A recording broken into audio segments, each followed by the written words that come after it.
All right, welcome back to the Vanflip podcast. This is another one of our quarantine remote sit-downs with the band podcast. This week we are lucky enough to have Invent Animate, and I have Marcus and Keaton from the band. I have Marcus is the new vocalist. Keaton is the longtime guitar player. How are you guys doing today? I'm good. How are you? I'm great. Yeah, I'm feeling pretty good, man. I just watched Lighthouse earlier, and I don't know if you've seen that movie. Not yet. No, it set me up for a weird day, but It seems kind of weird. I've been wanting to check it out, though. oh yeah, it's something else. But yeah, I got a weird vibe going on, but I'm ready to go. And this is a unique situation. We also have you guys are not in the same location, so we're all over the world. I'm in sunny Florida right now in the middle of the Sunday afternoon. We have Keaton in Texas, and Marcus is in Sweden right now. Yes. I've never been to Florida. Have I been to Florida, Kiki? No. We didn't play in Florida. No. For some reason, tours just skip Florida a lot. I've heard a lot of bad shit about Florida. I don't know. I've never heard anything good about Florida. It's nice. The beaches, it's nice. you know. The beaches? But it's wet and hot. Very hot. Miami. It's very hot. It's very very humid. But there are a lot of beaches. We have a lot of coastline. Mm-hmm. But it also, I think a lot of tours skip Florida for the most part because it takes a lot to come down. Like to play in Miami, you have to drive 6 hours at least to get to Miami. So you have to make a run of it. You have to have multiple dates and make it worth it, basically. Yeah, to play it doesn't there. help that the surrounding states aren't very super A-markety or whatever. No, yeah, I mean Atlanta is a bigger market close to us, but that is also 6 hours away. So we're kind of in a weird area. Atlanta was the last show I played on the tour. Yes. I remember. Would you play? Was that Masquerade? I wasn't there because I broke my collarbone. You weren't there. Sorry. Yeah. So I have no clue. I broke my collarbone. I just checked out. You broke your collarbone. Yeah, you just lost your sling. You were saying before the podcast. So I was snowboarding. I haven't really released that information. I just didn't want to. I didn't think it was necessary. But yeah, I was snowboarding and I'm not experienced. The last time I snowboarded, I was 12 or something like that, and I just ate shit and immediately fell straight onto my shoulder, and I sat up after falling down, and there's just a weird. I didn't feel anything because adrenaline's kind of kicking in, but I sat up and I was immediately thinking that was too hard. Something's wrong, and I moved my arms and I just feel some crazy movement, and I just lay back, and Marcus pulls up and he's like, "You all right?" It's dude, I think I broke my collarbone. And it's actually really funny. He was so calm about it. He was like, "All right, dude, all right. Just unzip your jacket real quick. We'll check it out." So I lay down straight on my back. At this point, I'm already thinking man, here come the medical bills. I can't do tour. Mm-hmm. I'm letting down everybody. And Kiki was freaking out for the wrong stuff at the moment. He was like, "Yeah, I gotta call my mom. I gotta call Caleb." Caleb went down. Yeah. He was before, right in front of us. Caleb is more experienced than Kiki on snowboard, and I skied, and I was behind Kiki just chilling, and Kiki went so fast, and I was like, maybe he's going too fast, because I know he hasn't snowboarded in a while. Dude, I was so confident. That's the funny thing. Yeah, it looked so good. He had the style. Not everyone has pulled the it style. off. You could pull it off a little bit. I skateboarded, so I was I could do this, Yeah, he looked really good. And then he just hit the front, steel edge of the snowboard and just dove down into the snow. Yeah, and I haven't snowboarded in forever. And I remember it being a horrible experience the last time I did. So it's way tougher than skiing, I believe. And people associate it with skateboarding, I think, but it's completely different than skateboarding, too. If you have skateboarding experience, it definitely helps, but it's not the same. I didn't feel bad. When I went to the hospital, they were like, "Yeah, this is the most common injury over here because there's a bunch of ski resorts up there." And I was like, "Well," but I was actually in New York, so I wanted to finish actually what the way Marcus handled everything was really funny. When I was laying down, he was just like, oh, well, let me check real quick on your collarbone.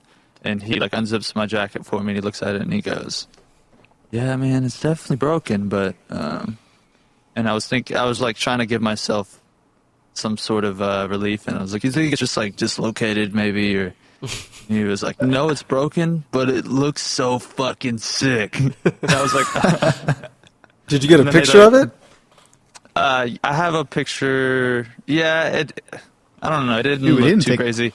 It actually, instead of like protruding out, some of the bone fell inwards. So it wasn't like... It was kind of 50-50 thing because it broke in two pieces. Yeah, I think. so it broke in three pieces. So you had the left one and the right one, and you had a little small middle piece that sunk down under. So it was pretty weird break.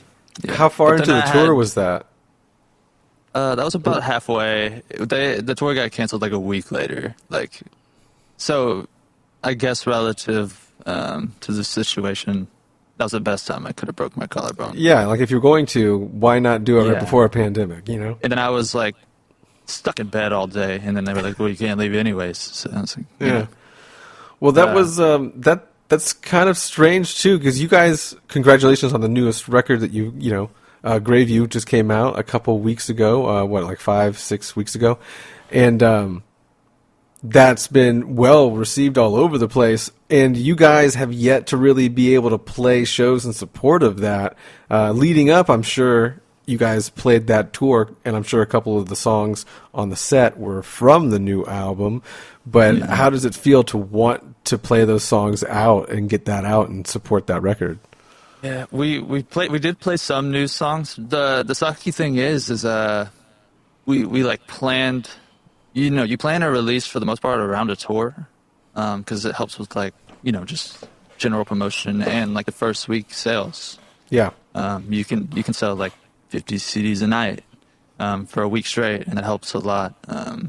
But I think we only got like 2 days into the actual first week, and then the tour got canceled. And we also planned it around Texas because we're from Texas, and we were like, yeah, these are going to be good dates. You know, people are going to show up for us. But yeah, I really feel like it kind of got yoinked from us a little bit. But we're stoked to play like some newer songs and get that out of our system.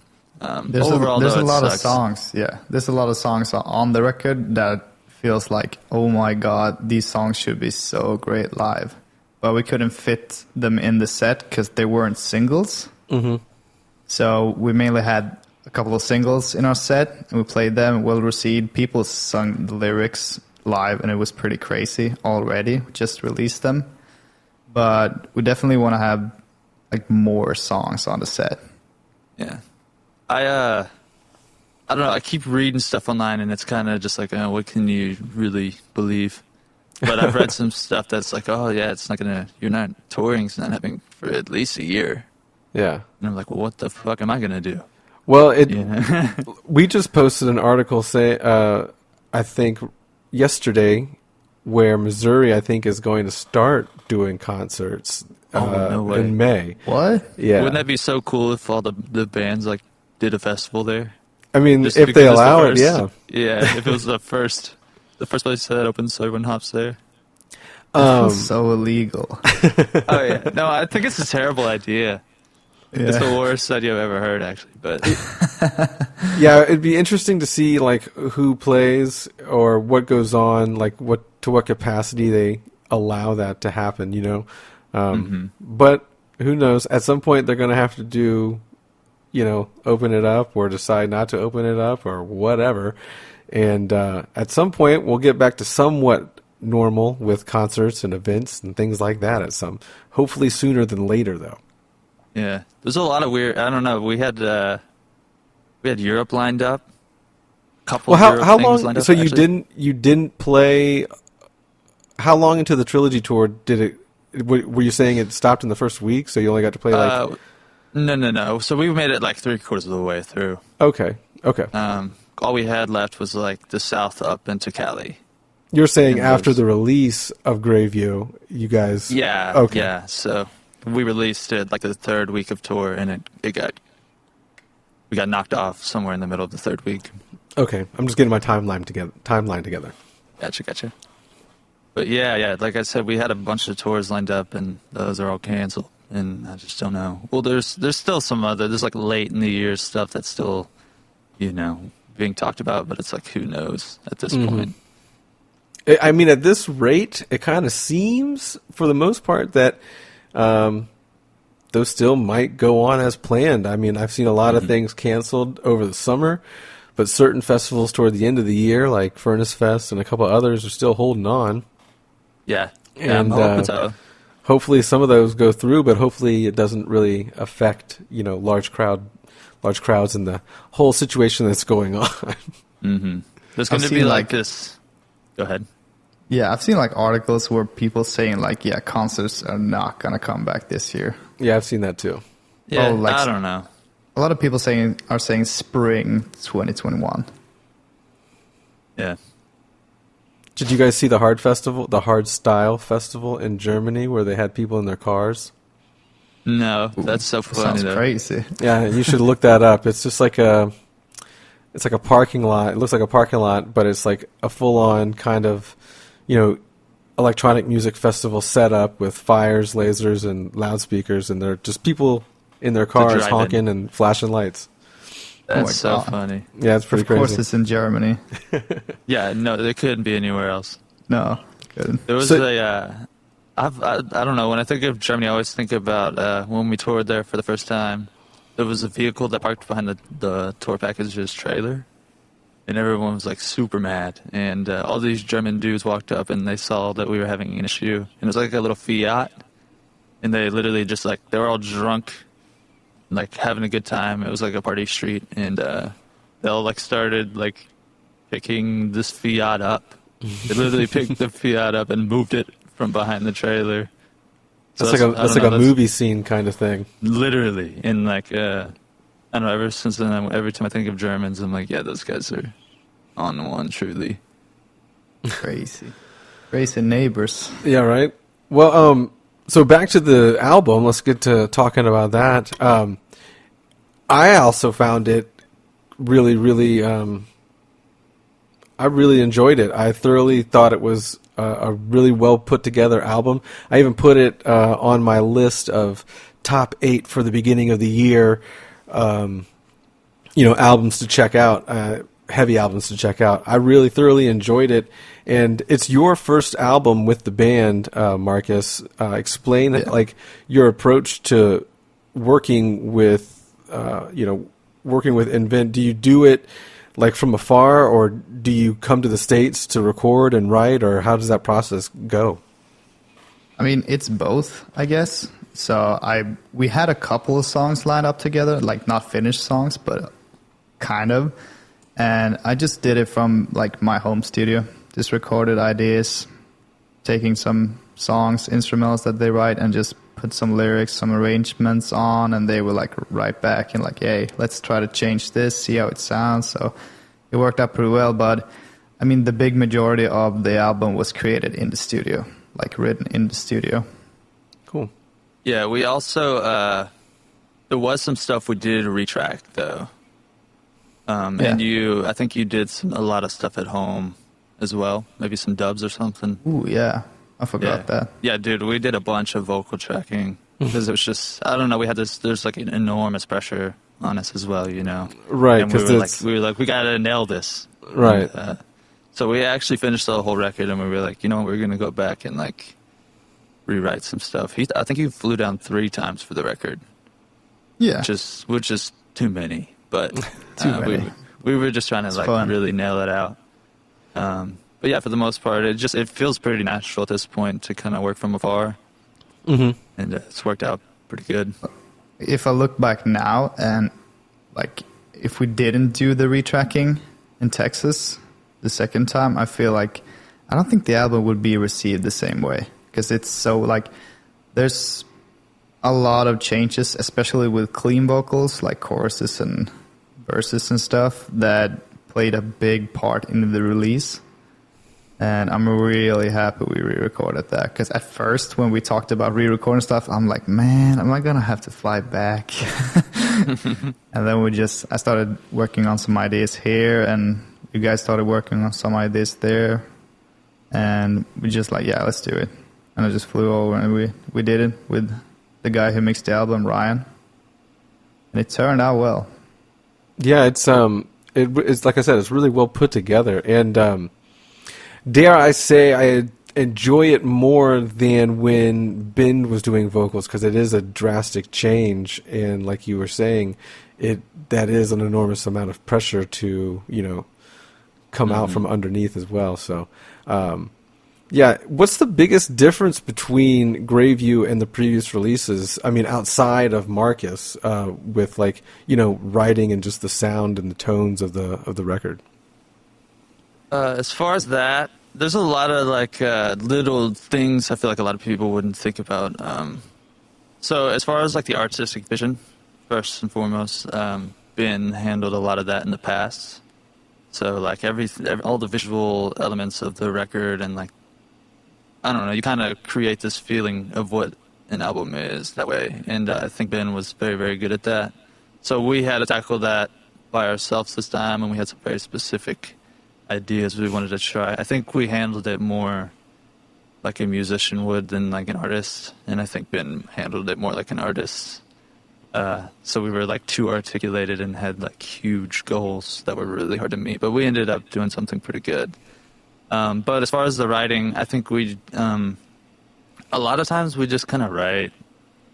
It's kind of hard for me to explain, but just whatever pops out of our brain we kind of do, but we took a little bit of a more calculated approach this time and tried to pay attention to song structure a little more, which if you go from our first record to now, you slowly start to see that kind of change. But at the same time, we had huge influences. It's weird to say influences, but from our first record, we were I think we should try to explore more of that chaotic kind of, just random energy.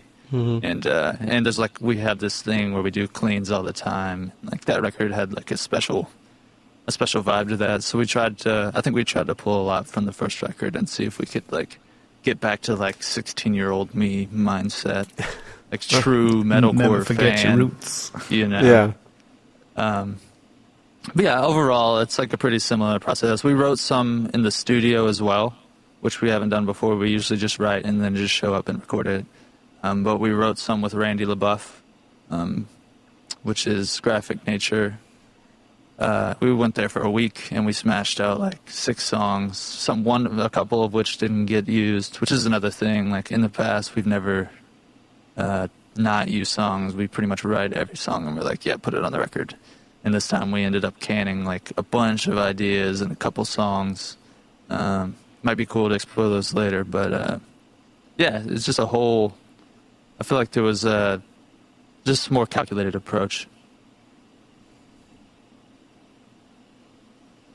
I thought Marcus was going to respond, so I was going to a second. Sorry, no, you're good. You're good. I was taking a big breath just to survive. I got you.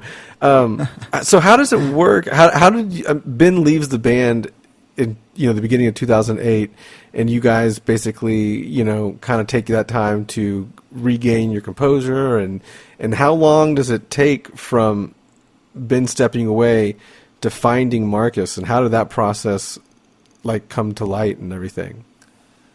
Yeah, so we decided to go we did the audition route.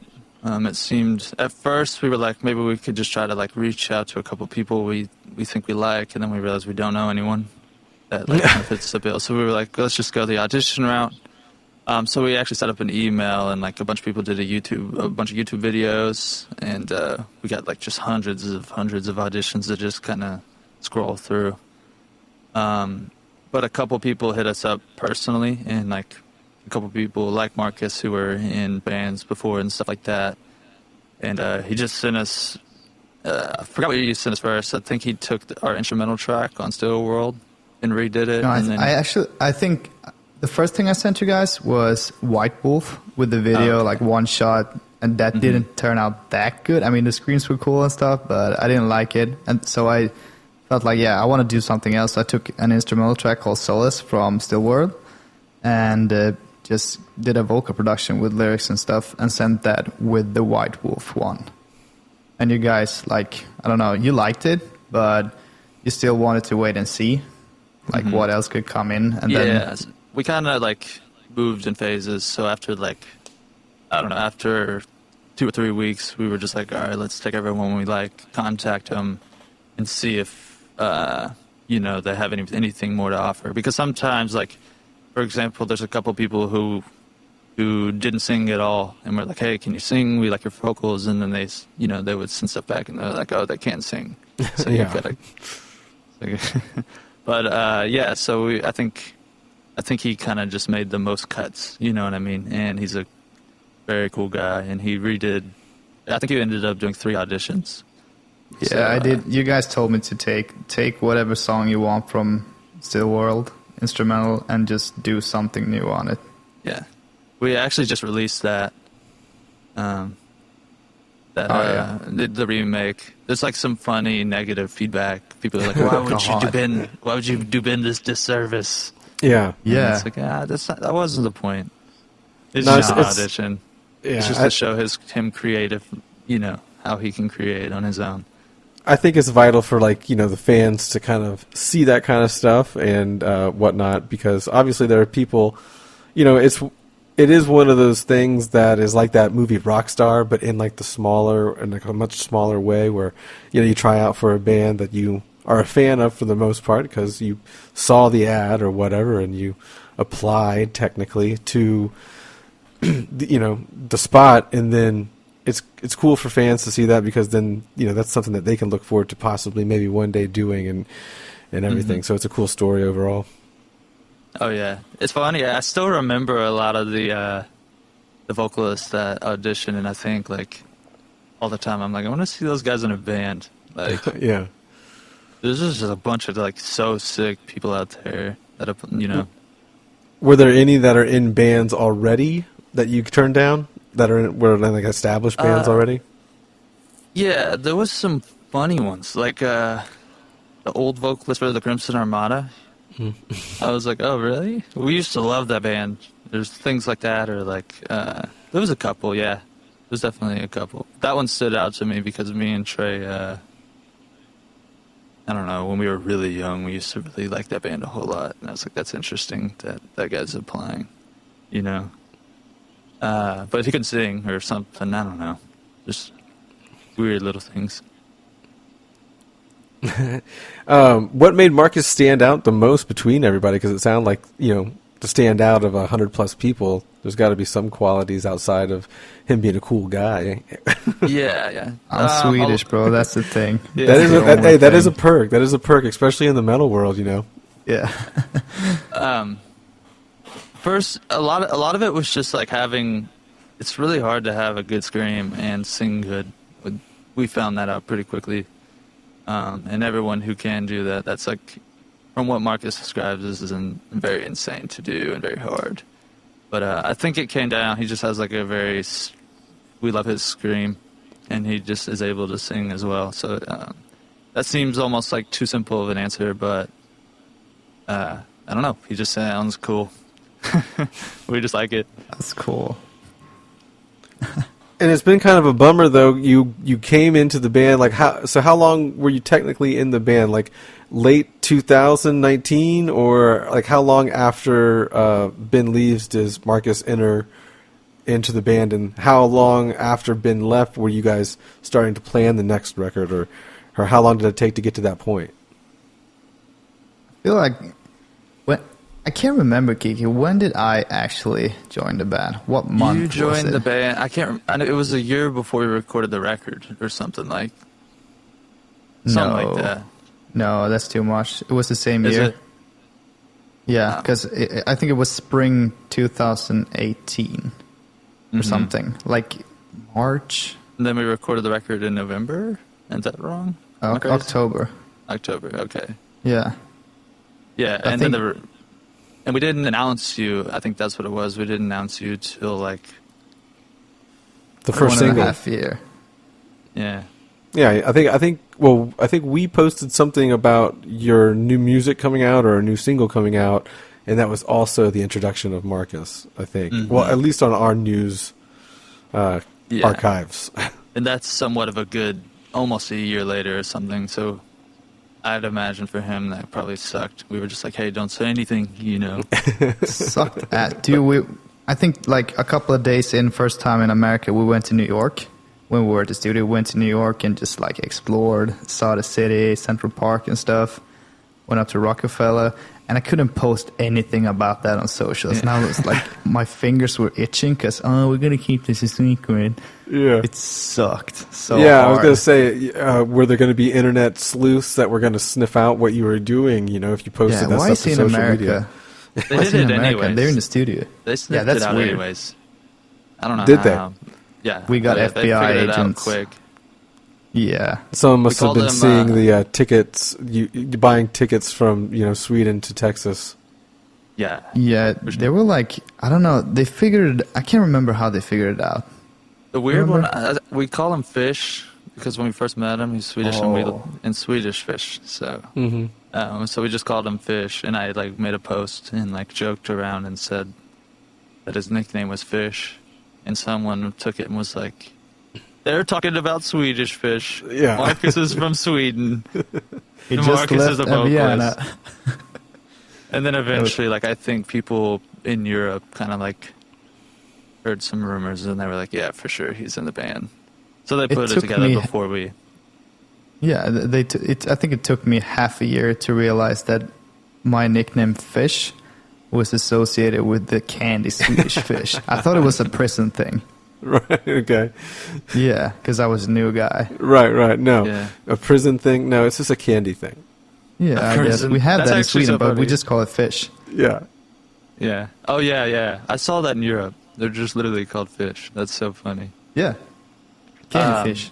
The first time we actually met Marcus was at the studio, which is, I think that's a pretty unique thing. We FaceTimed him a whole bunch, but the first time we spent time with him was like the 7 weeks we were at the studio, and he got there and, started recording.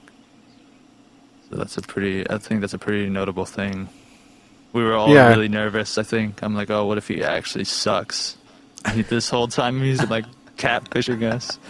Oh yeah, that's a very worrisome thing because like you could be catfish because you could alter if he's a really good sound engineer. You could technically alter the vocals to sound almost like anything you'd like, or trick somebody. So stepping up to the plate and actually swinging is totally different. But so you guys were like communicating for 5-6 months and then finally met in the studio in New York. Is that what's going on? Yeah. Yeah, the studio is New actually Jersey. in New Jersey, which is New funny Jersey. because the first thing he ever sees in the U.S. is New Jersey, which is one of my least favorite states. Some people call it the armpit of the world, but I don't know if I agree Oh my with God. it. No, there's some nice stuff. There's some cool beaches and all that. Dude, I think I hated New Jersey until we played New Jersey on the Trilogy tour. That show was good. The area we were in, like the Graphic Nature Studio, is in Belleville, which is like that's where some of the Sopranos was filmed. You know what I mean? Mm-hmm. Oh. So it's literally just that vibe. If you've ever seen The Sopranos, and it's just not the most appealing thing. I don't think. I've only been to places close to the state line, New York City, and I saw Hellfest 2004 in Elizabeth, New Jersey, and that's the only time I've really ever been to New Jersey. So there's some nice stuff. Like we went to what's it called? That nice city. That was like a 10-minute drive or 15-minute drive. I forgot what it's called. No idea. It was a really cool city, and they had like nice hip restaurants and ice cream and all that. Yeah. I remember like at the merch, you could just walk out straight at the street, but the show was like stairs, a stair down. Yeah. That's the place, right? Was that there? I don't know, dude. I Feels don't like think I it. was there. Who knows? Oh, you wasn't. You wasn't. Damn. Good God, Kiki.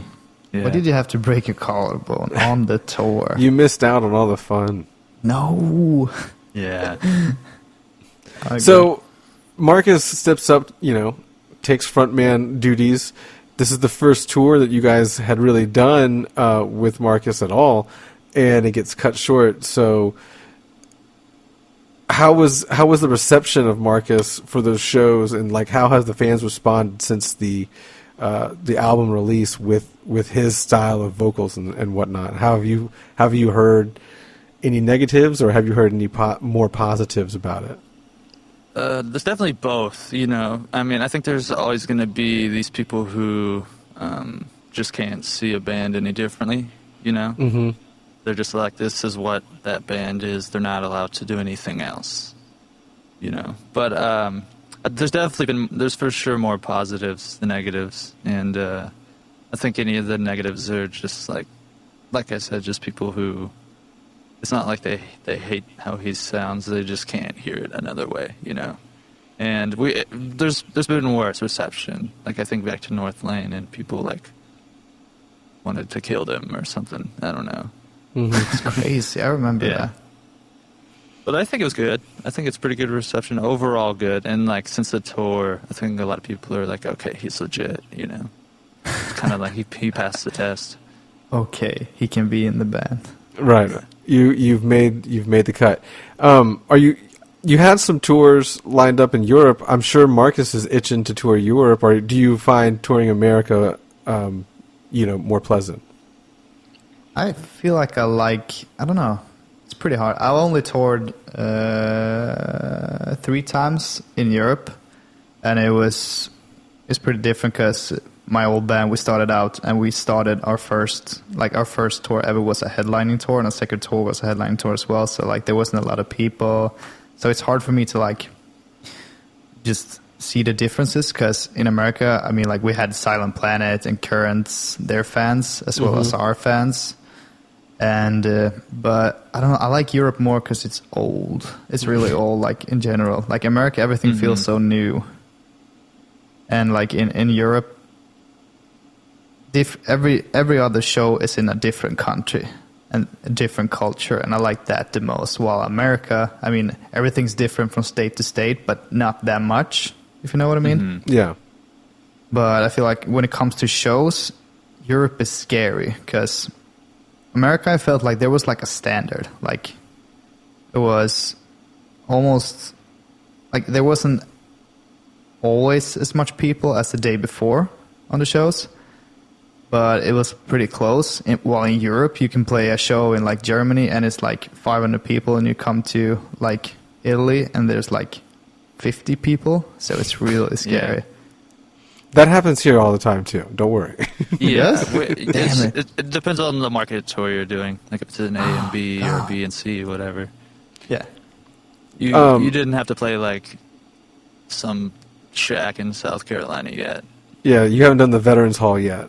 Yeah. VFWs. Yeah, those are rough.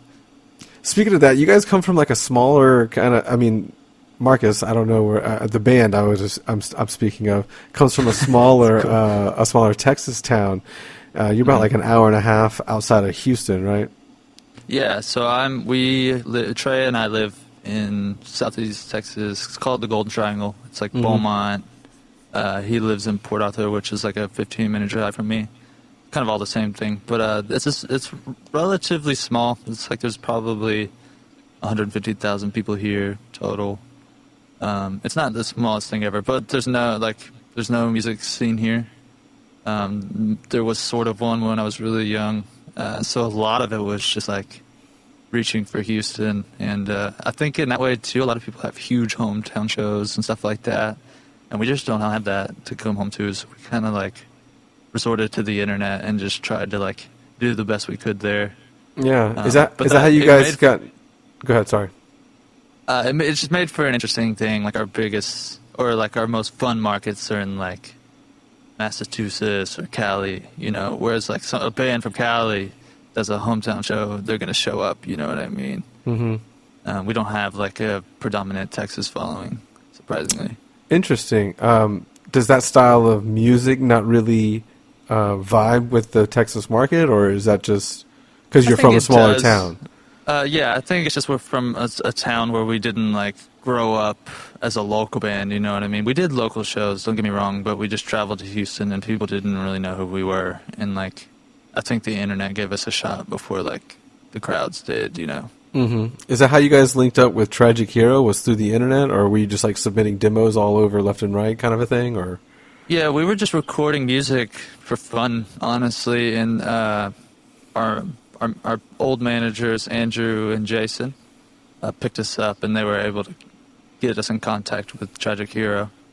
So that's kind of like a tip I always give people. People are always so desperate to get onto a label. I'm like, dude, you should get on management. Like, legit management, not some guy who's going to charge you $300 a month to get you an interview. Because I think, I don't know, they have so many resources, and they would be the first people to get you on the road and the first people to get you in contact with labels and stuff like that. Yeah. Have you liked being on Tragic? Because you guys, this is your third album with them. Is there any plans to seek other labels out after this, or how long are you going to be? Not you don't have to hypothetically speak on it, but I just wondered what the plan is. I don't know. We've just got to start getting offers. Like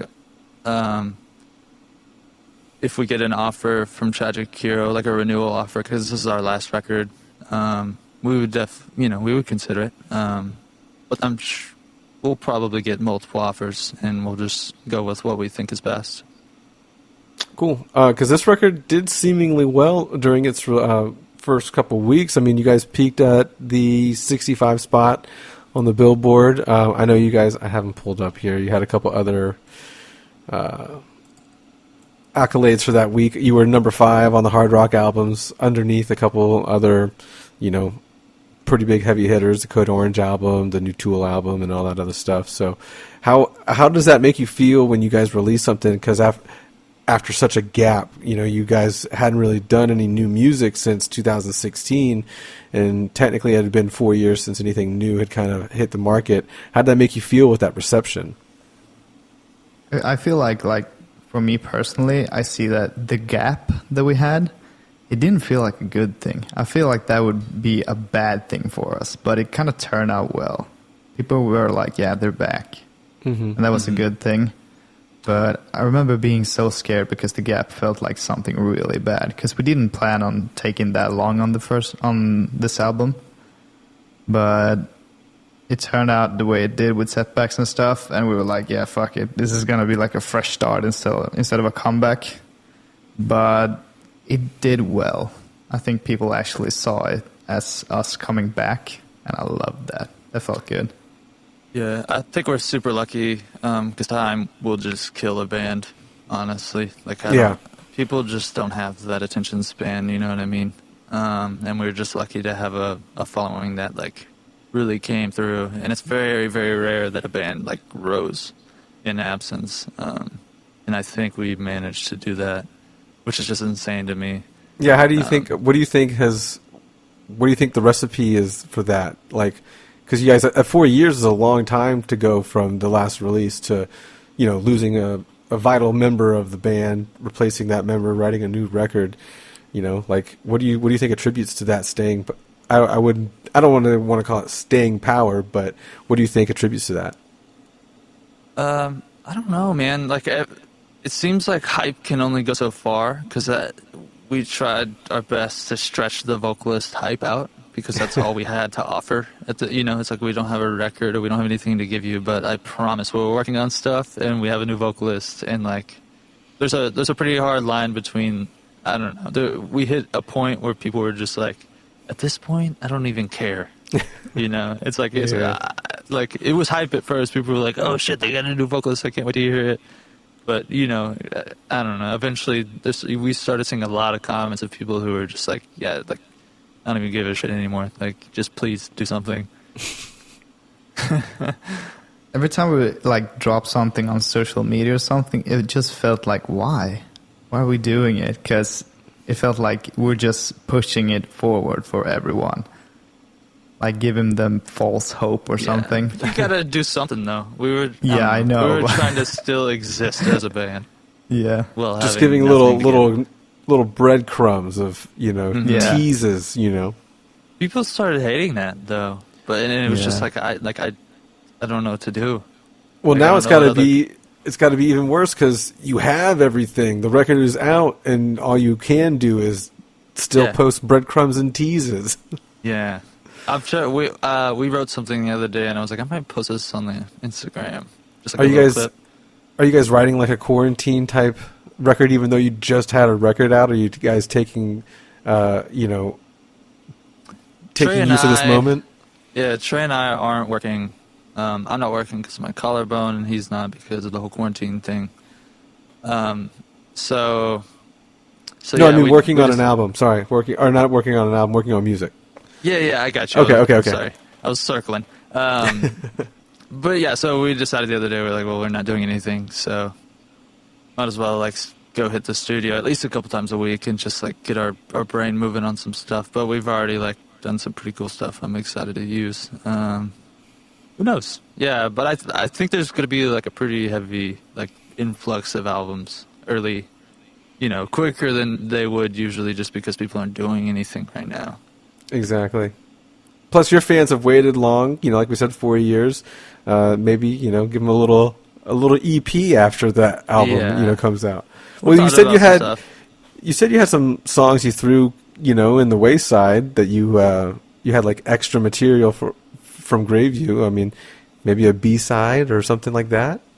Yeah. A lot of, it seems, it's hard to write backwards for me and Trey and I. So, going back to old stuff, and it's okay, what was our intention here? How do we, land there? It's really hard for us to, recenter ourselves. And even, sometimes we'll start a song, and we're I don't know what we were doing, so let's just do something else. Even if the part's so sick, it's just, if you can't create off of it in a reverse manner, then there's no point in trying because then it's just forced.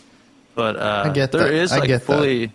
There's that one. It's a pre-pro. It's called Polar Oath because it has a weird Under Oath vibe to it, and we were just this is kind of a little far from our band. I don't know if you remember that one, Marcus. I have no idea what you're talking about right now. It's a complete song. We wrote I'm it with Randy. mind blown right now. Yeah, it's complete song. Yeah, and it's actually kind of cool. We just wait. I have not heard this, or have I?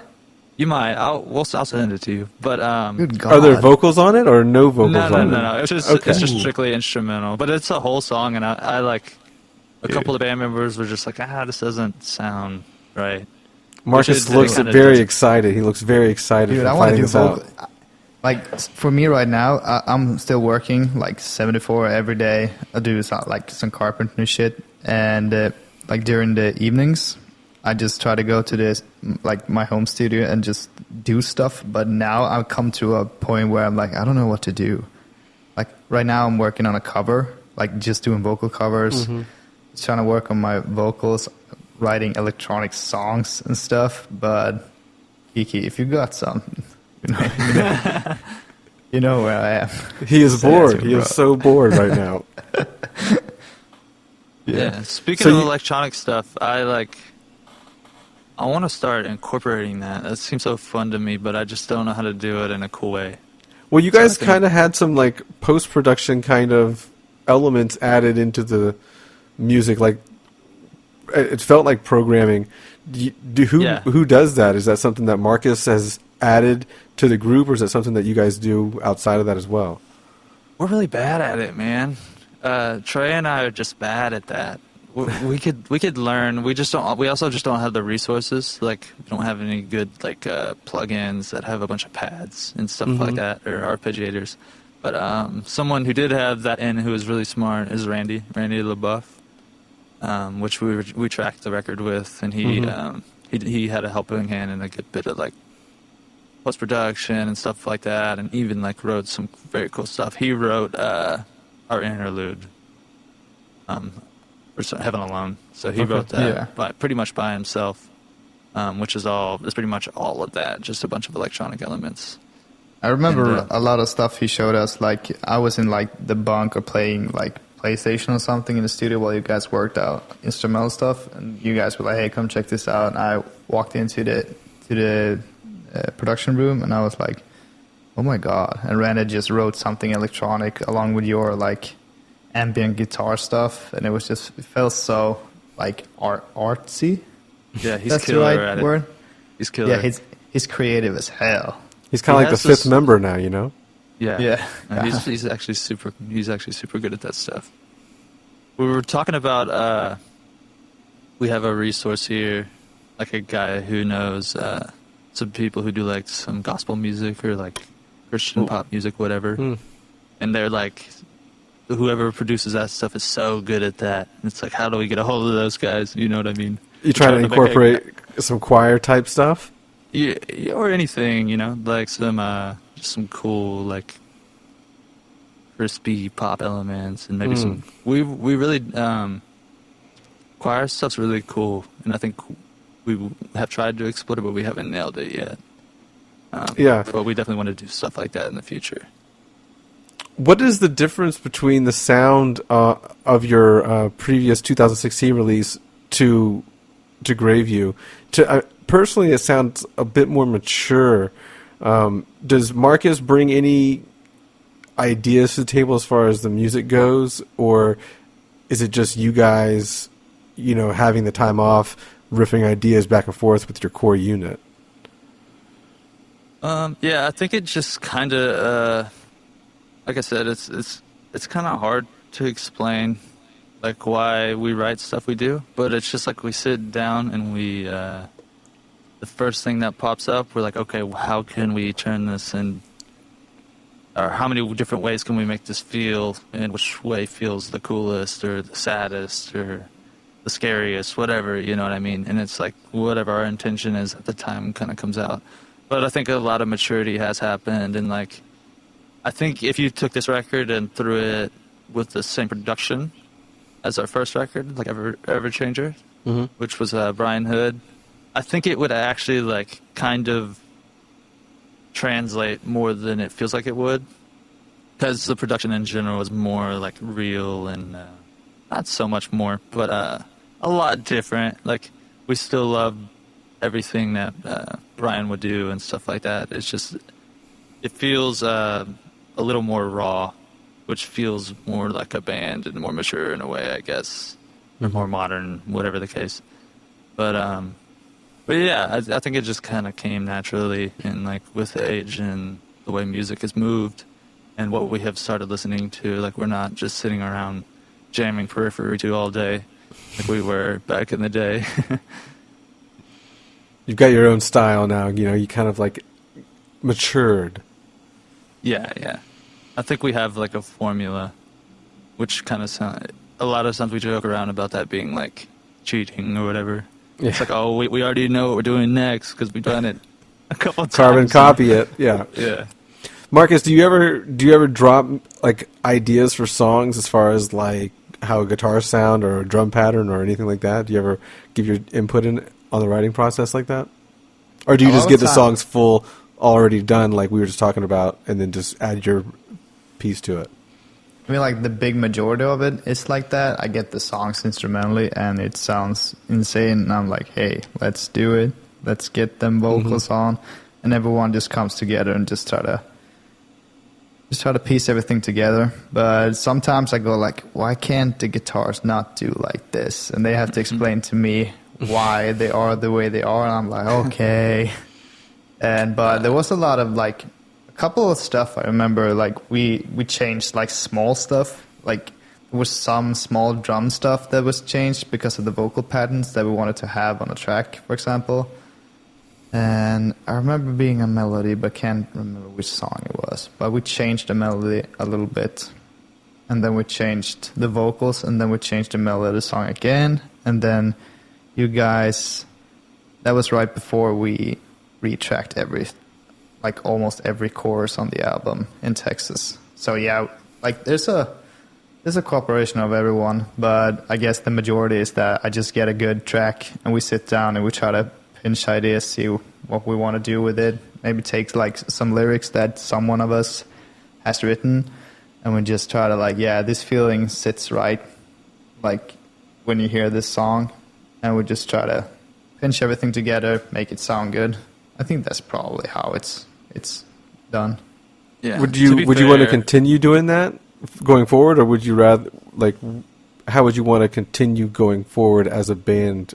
Would you like to be more prominent in the writing process, I guess?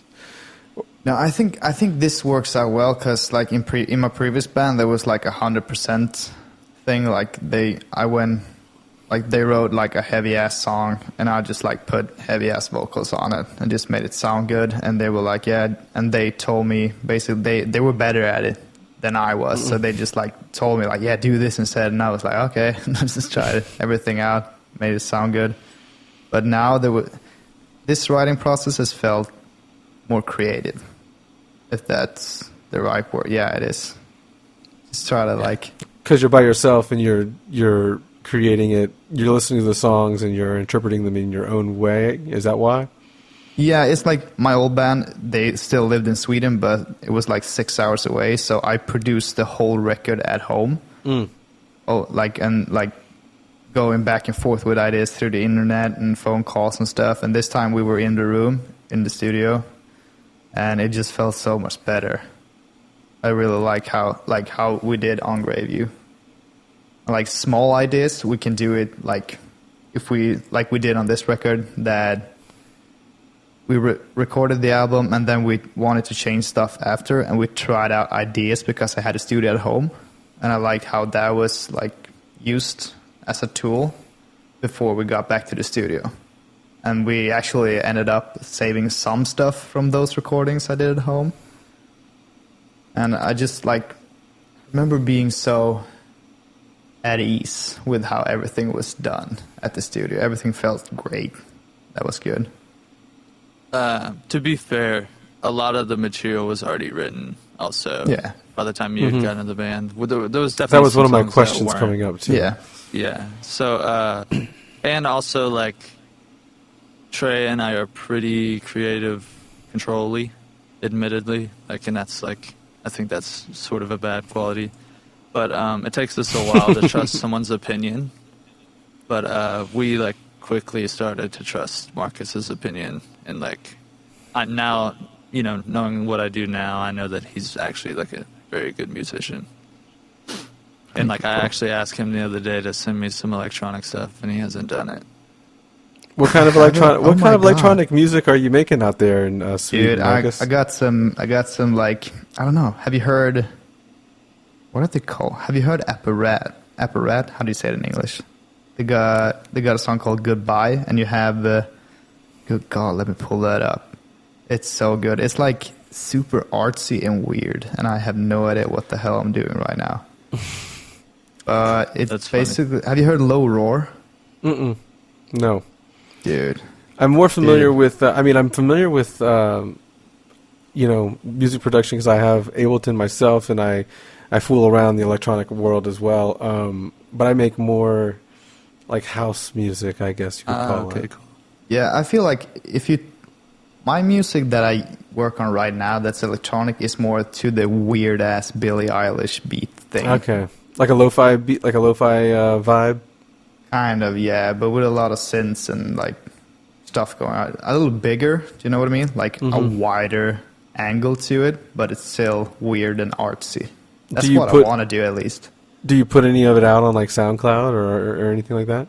Dude, I haven't gotten there. I just started out, No, I mean, like, I don't know. I feel weird about releasing stuff because I don't want to release stuff that hasn't been properly looked at by someone else than me to have like a second opinion, like a producer or someone to mix or master. Well, Keaton is asking for some material. Yeah, dude. Yeah, I know. Send us some good wide pads, bro. Dude, you were going to send me stuff F-bomb on too. them. You told me about a heavy song. I mean, you just showed me a clip. Yeah. But I want to hear some like bounced out track. We haven't even bounced it, bro. Dude, I want to hear it. I haven't bounced mine either, so we're just have to trade it. You gotta send us some samples, bro. Yeah, but I don't know what you want. It's funny. you want to have something to go after, like I can send you whatever. Just some pads to the key I of can F or whatever. I can send you wherever, and you can make a song out of it. Yeah, do it. Yeah. Let's Do that. you also do audio production, It's funny how, Keegan? Or no, you said you didn't. Or It's funny how bad we are at music theory. Like, we know absolutely nothing. So communicating certain things is just hilarious. Yeah, I had to learn music language in English slowly. I wouldn't know what to, like, if I wanted something, I wouldn't know how to tell someone the key without, like, looking it up. same. I can't. I wouldn't be able to tell you like, hey, that's an A, or I can't tell you a note or anything by pitch or anything. Just hit the ones that sound good. Yeah. You said you make house music? Yeah. That's so sick. Have you heard about Avicii? Of course, yes. Sweetheart. He died. Yeah. Damn. Yes, he did die. He killed himself, unfortunately. Oh my god. Yeah. Marcus is the... anytime any subject gets brought up, he asks if you've heard of someone who's from Sweden that relates to that subject. Oh yeah. That's the only thing I have as a person. Swedish people have a lot of pride. I respect for sure. Yeah, we do. I mean, have you seen PewDiePie? Good God. Yeah. He's the worst. Oh my He's got a lot of subscribers, that guy. A lot of subscribers. Yeah, and he knows it. He knows it. I'm one of them. Yeah. You are? Yeah, That's so of course funny. I am, dude. Those Swedish references when I'm drinking my morning coffee tears me up. I love it. Isn't there a word for that? Drinking your morning coffee. A word or for that? something? Yeah, I thought you said there was like a word for like waking up and drinking coffee. A word or for something. drinking morning coffee. I don't know. You told me something. Oh yeah, crazy one you time. mean like no, when you're eating pastry and drinking coffee, it's called fika. Okay. It's very specific. Yeah, it's just like a thing we do 3 times a day here in Sweden. Basically. Yeah, I guess you have to make a word for it then.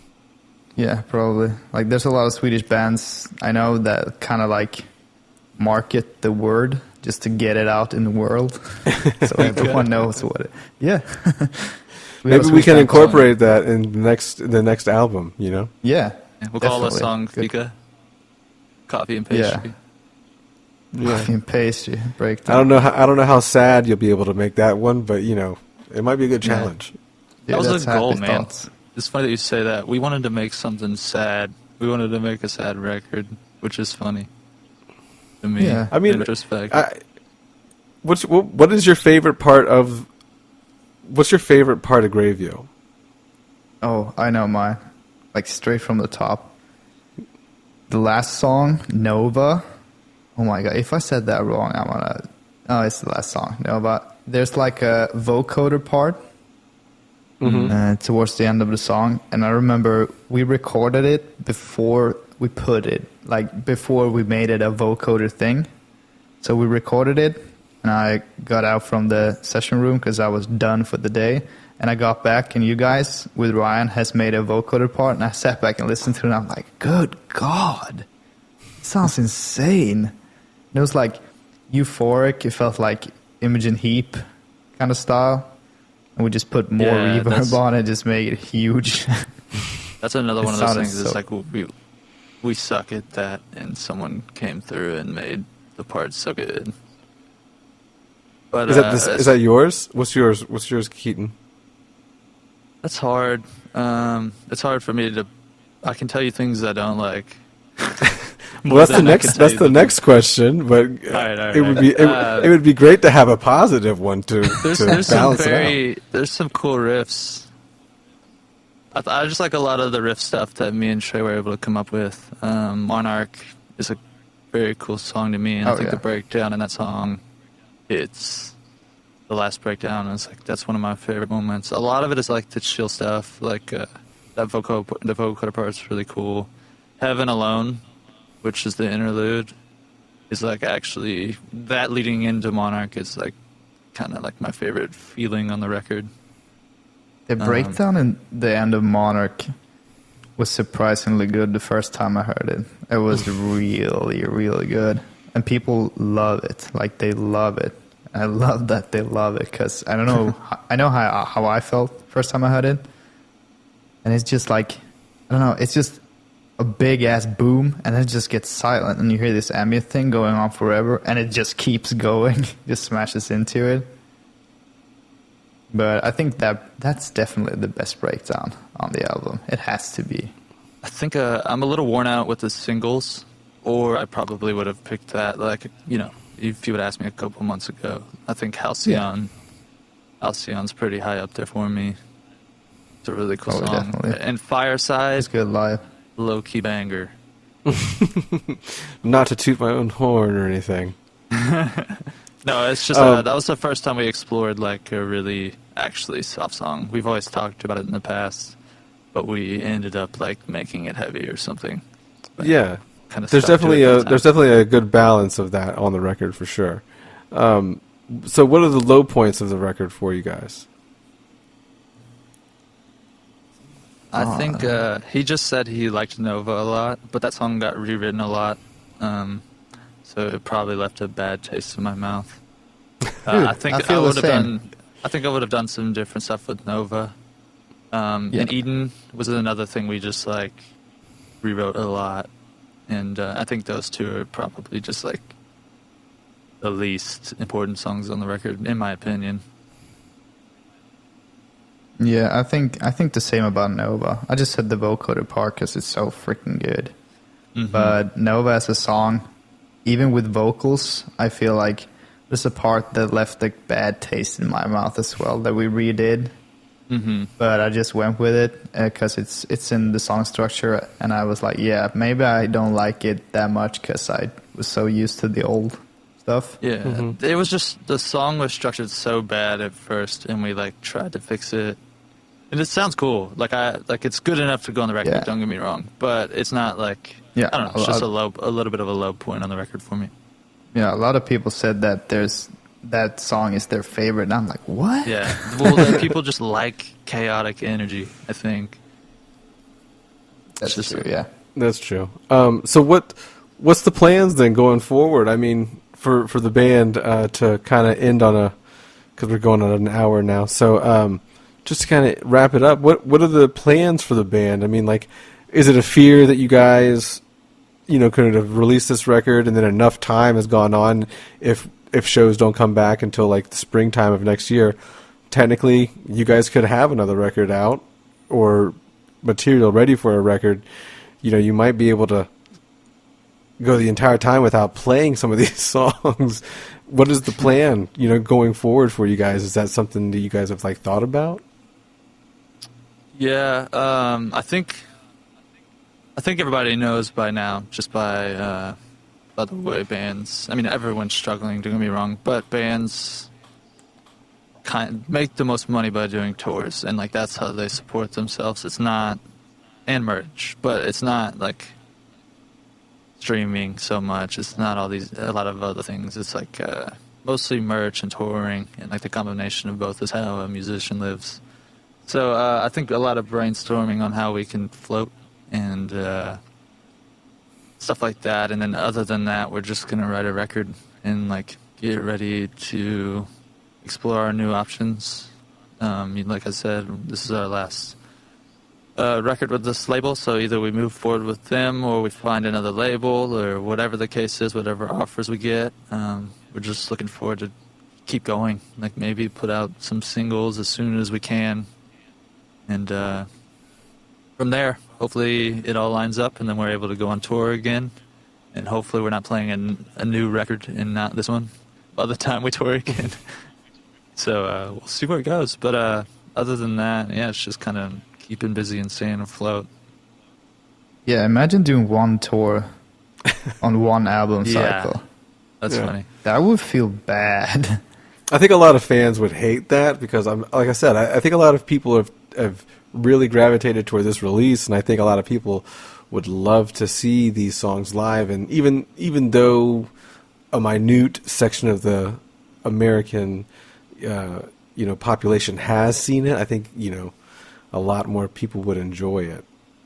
Mm-hmm. I feel like now people always knew that touring for musicians is like it's crucial. That's how they make money. But now they know that it is. Yeah. Mm-hmm. You know what I mean? Yeah, are you guys doing anything else outside of just selling merch online? Maybe are you guys planning any like live stream or kind of like fan club / Patreon situations for the band, or are you just kind of like in the brainstorm phase still?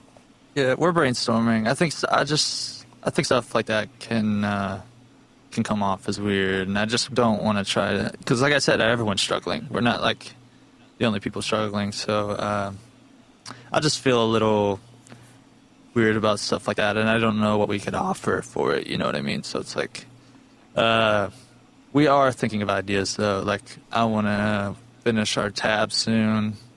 So our tabs for Greyview, I know a lot. Yeah, that was one of the questions on Instagram that we got was, ton of people are asking. What is that going to be about? Yeah, it takes a long time, and I'm not. A lot of people go through companies that help them do it, but Trey and I are just knocking it out by ourselves. And we had actually a couple of guys. This is crazy. A couple of guys on Instagram that were like, "Hey, we tabbed your whole record for you. Like, here's all the files." We have to go back and like change any of the voicings and stuff, but those guys are killer, and it's the coolest thing ever that they would do something like that. Is that the dude? Anthony? You know what I mean? Yeah, the guy we met. Mm-hmm. I didn't meet him, but yeah. But yeah, fuck! I always forgot. I was gimped. I was laid up. Damn. So moving forward, we got writing a new record or an EP or singles. I don't know anything about that yet. We'll see where it goes. It might be cool to release something independently while we're independent. I don't know. We'll try it. We're brainstorming. Yeah, like on Bandcamp or something like that. Yeah, offer it exactly. up to your fans. So that is a way we can offer something and support ourselves. There's that and tabs and stuff like that. And other than that, I don't know. We're just trying to make content in any way we can and keep everybody moving and keep them busy. Keep connected to the fan base. Exactly. I'm going through some of the Instagram questions. A lot of them we already kind of touched base on because I had them already set up. But just in case I didn't get to them, I'm going through them one last time. Well, this one, I guess, Marcus, you can answer for your part in the band. But lyrical inspiration and meaning behind your lyrics, I'm assuming. Lyrical inspiration. Whenever someone asks me about lyrical inspiration, like, I never know what to say, because I kind of just, like, whenever I go through life, like, everything, I just, like, sometimes I just, like, come up with subjects, like, from nowhere, and I'm like, holy shit, and just write it down, just the name of the subject, what it is, and just a quick description of what it is.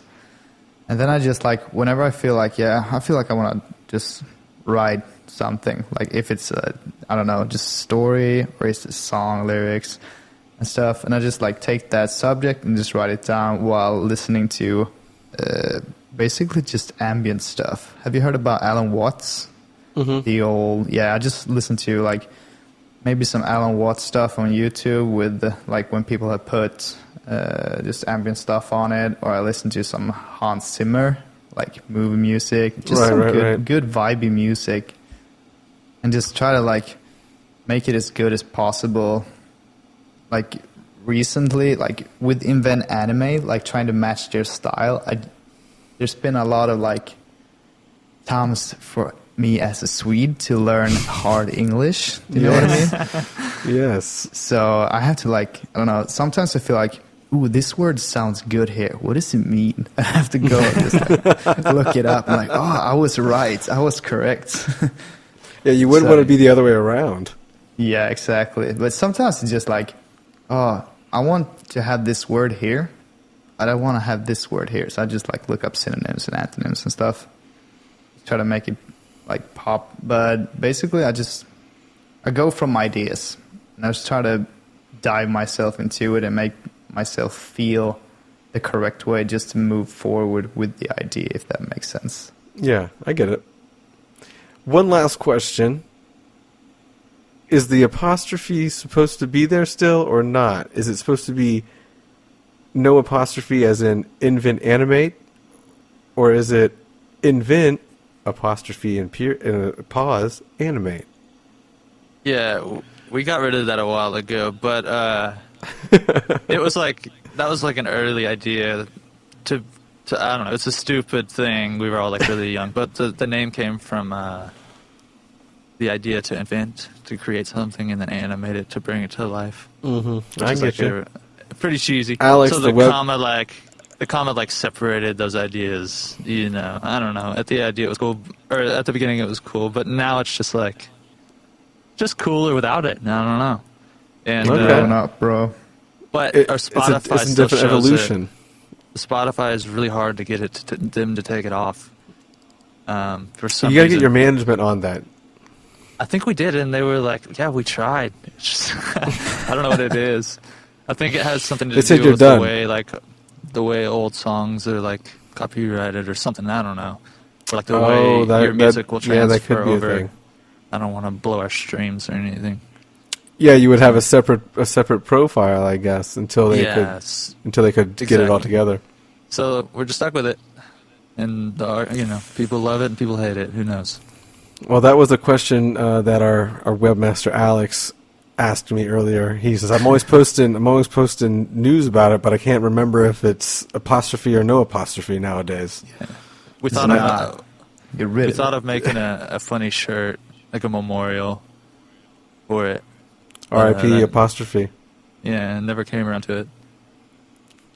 Well, maybe you can be a limited kind of COVID shirt. You know what I mean? To kind of help. We can kind of slide it into lyrics in the songs. Just R.I.P. apostrophe. Yeah. Not impossible. Sky's the limit on that.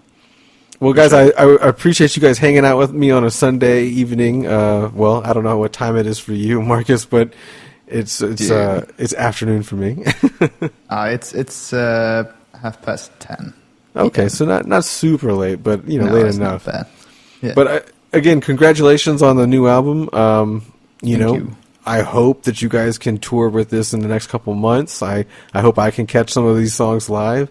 I can't wait to meet you guys in person rather than remotely. Usually we do these in person. So, but again, thanks for hanging out with us. Is there anything else you kind of want to shout out or give props to or have someone check out or anything like that before we cut everything down? I don't know. Shout out to Randy. He helped a lot on the record. And shout out to Ryan Lynn Johnson. He's our producer. He doesn't get... I think Randy gets credited for mixing it all the time. But we just recorded it with Randy, and the guy who actually mixed it was Ryan Lynn Johnson. And he's from Four Eyes. He's a young producer. And if you hear our record, it sounds great. So check that guy out. Other than that, we're working on music. I'm working on tabs. And... yeah, man. Thank you for having us.